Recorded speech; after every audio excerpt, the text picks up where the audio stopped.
Donc on peut dire qu'une bonne partie des romans historiques vont porter, une partie portera sur la Nouvelle-France, mais des périodes plus contemporaines vont être aussi couvertes par les romanciers et les romancières du XXe siècle. On a parlé de Christine Brouillette, Marie Laflamme. Que dire de sa trilogie aussi, Fleur de Lys, de Francine Ouellette.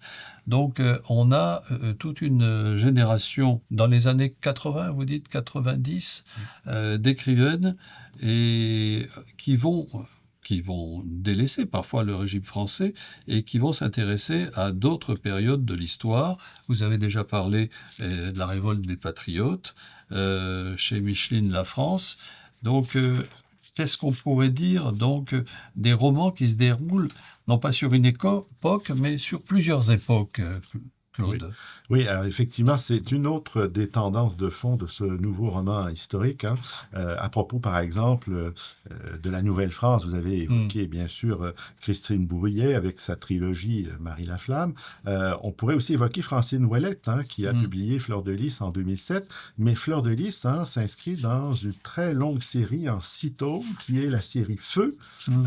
Et donc, le tome Fleur de Lys met en scène un certain Pierre Vaillant qui est marqué au fer rouge Mhm. d'une fleur de lys. C'est un personnage de Ah oui, voyageur très qui juste. décide de traverser l'Atlantique pour rejoindre l'amour de sa vie, hein, une certaine Isabelle. Mais ce qui est intéressant dans le cas de Francine Ouellette, c'est que dans sa série Feu, en fait, chaque nouveau tome va déplacer l'action dans un cadre, dans une période nouvelle. Mhm. Alors, après Fleur de Lys, hein, on se retrouve, par exemple, en pleine révolte des patriotes, avec Mhm. un roman qui s'intitule En 1837, j'avais 17 ans. Ah oui. Hein, donc, c'est une œuvre qui paraît en 2012 et qui met en scène un personnage qui s'appelle Guillaume. Alors, on voit que Mhm. même si beaucoup de ces romans historiques écrits par des femmes mettent en scène des personnages féminins, il y a aussi, bien sûr, de Mhm. temps en temps, des personnages masculins qui vont devenir Mhm. des protagonistes. Mais je m'en voudrais de ne pas au moins évoquer quelques exemples d'auteurs masculins, Oui, puisque oui, certes, très juste. les femmes sont majoritaires, mais il n'y a pas que des femmes qui écrivent des Mhm. romans historiques, et notamment donc comme auteur de ces sagas qui ont comme particularité de déplacer la période représentée à chaque nouveau tome. On a un auteur comme, par exemple, Michel David, hein, qui publie À l'ombre du clocher en 4 tomes entre 2006 et Mhm. 2008. Alors, ce cycle romanesque, hein, met en scène en fait l'histoire d'une famille qui vit à Saint-Joseph de la Rive. Et ce qui est intéressant là, c'est que justement, à chaque tome, on se retrouve toujours dans l'histoire de la même famille, mais à une période différente, hein, ce qui rejoint Mhm. l'idée finalement que le roman historique nouveau va souvent de pair avec une quête qui peut prendre des allures de quête généalogique. Alors bien Mhm. sûr, Michel David ne raconte pas forcément l'histoire de sa propre famille, mais Mhm. il conçoit sa saga romanesque quand même comme une saga familiale.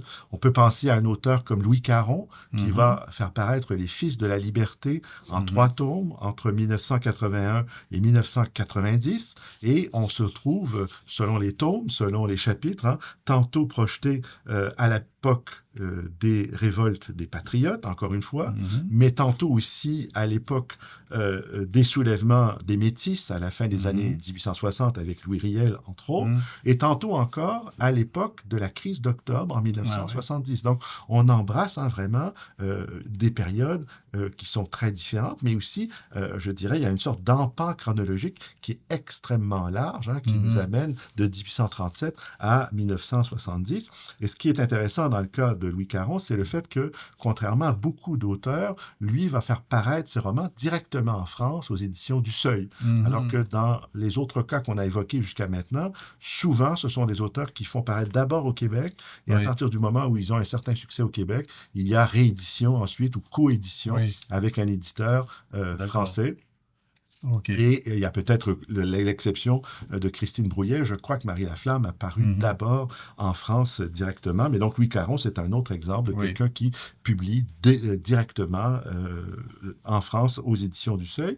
Et c'est quelqu'un qui touche un peu à tout. C'est à la Mhm. fois donc un romancier historique, mais Mhm. c'est aussi un scénariste, hein. C'est lui qui va co-scénariser avec Régent Tremblay la série Lancer Compte, dont on parlait tout à l'heure, Oui. hein. Donc on voit que Les Filles de Caleb et Oui. le roman historique et les séries télévisées, ça fait bon ménage, C'est mais ça. c'est aussi le cas pour Louis Caron qui écrit des romans historiques et qui scénarise, alors des fictions télévisées qui Oui. n'ont rien à voir avec l'histoire, mais avec l'autre grande passion nationale qui est Oui, le hockey c'est sur ça. glace. À propos des auteurs qui s'illustrent dans plusieurs genres, on pourrait parler de Christine Brouillette, qui est Oui, aussi perçue comme une auteure de polar, absolument, polancier, avec son héroïne Maud Graham. exactement. Et dans le cas de Caron, il y a peut-être quelque chose de particulier. Son rapport avec l'écriture, avec la technique de l'historien, une question où on lui demandait s'il conciliait l'art du conteur avec la technique de l'historien. Il a une phrase assez dure sur les historiens et il dit c'est que je ne suis pas un historien et que je n'ai pas beaucoup de respect pour les historiens. Mm. Parce que les historiens sont des notaires de la vie, c'est assez dur, ne redonnant que ce qui est consigné, ne redonnant que ce qui est prouvé, démontré, dont on peut trouver des traces dans un écrit habituellement. Moi, je suis un cartographe Mm. de la destinée, dit-il. Mon métier, c'est de faire la cartographie de la destinée de mes concitoyens en terre Mm. d'Amérique. Donc on est loin effectivement du rapport à la fidélité à l'histoire, etc. Mm. L'écrivain, le romancier historien se méfie en quelque sorte de l'histoire ou ne se tient pas à l'histoire seulement, hein. Absolument. Mais je pense qu'il a quand même raison jusqu'à un certain point, bien que pour ma part, je défende l'histoire et les archives, hein. Ouais. Mais ce qui est intéressant, c'est qu'effectivement, si on s'en tient seulement aux archives qu'on laisse, Mm. par exemple, il est difficile de comprendre l'histoire d'amour qui unit un couple à la lecture d'un simple contrat de mariage, hein. Mhm. Mais vraisemblablement, la plupart d'entre nous ne laisseront que ce contrat de mariage comme preuve d'une relation amoureuse qui aura Mm. été soit très heureuse, soit malheureuse, Oui, alors qu'en fait, les vraies raisons, elles sont ailleurs. Elles ne sont pas oui, consignées dans un document notarié. oui, Elles tiennent à 1000 autres détails que seul un romancier peut arriver à reconstituer par c'est ça. l'écriture, par l'imagination, entre autres.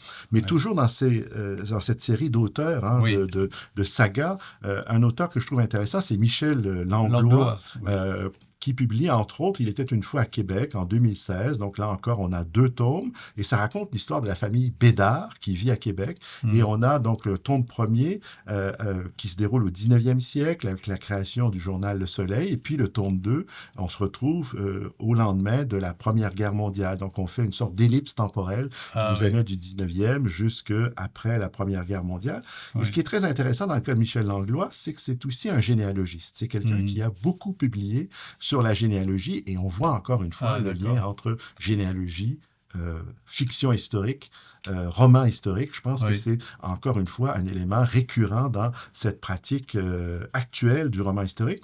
Et ce qui est assez frappant, c'est de voir à Mm. quel point finalement on a affaire non pas à des romans isolés, comme c'était le cas au 19e siècle, lorsqu'on en a Mm. parlé dans la précédente entrevue, on a plutôt affaire à des cycles, à des sagas, Mm. et on a affaire effectivement à des phénomènes qui sont quantitativement très importants. Non seulement on a affaire à de nombreux tomes, mais Mm. chacun des tomes comporte souvent Et 400, sous-divisé, 500 pages, des séries, oui. et ça donne lieu à des tirages qui sont absolument faramineux, hein. Des Mhm. tirages souvent à plusieurs dizaines de milliers d'exemplaires. Et Mm. dès lors que ça devient un succès, ces romans deviennent souvent tirés à des centaines de milliers d'exemplaires, de sorte que sur l'ensemble de la carrière d'un auteur, on peut se retrouver avec des millions d'exemplaires. On parlait tout à l'heure de Louise Tremblay d'Essiam, mais on pourrait Oui. aussi évoquer Michel David, hein. Michel David, dans l'ensemble de sa carrière, a tiré à peu près 800 000 exemplaires. Donc on est très très proche du million, hein. Et encore une fois, sachant ce qu'est le Québec, hein, sachant le lectorat qu'il y a au Québec, Ouais. sachant à quel point il est difficile de vendre des livres, hein, au Ouais. Québec, des chiffres de cette ampleur-là, c'est évidemment très impressionnant. Absolument.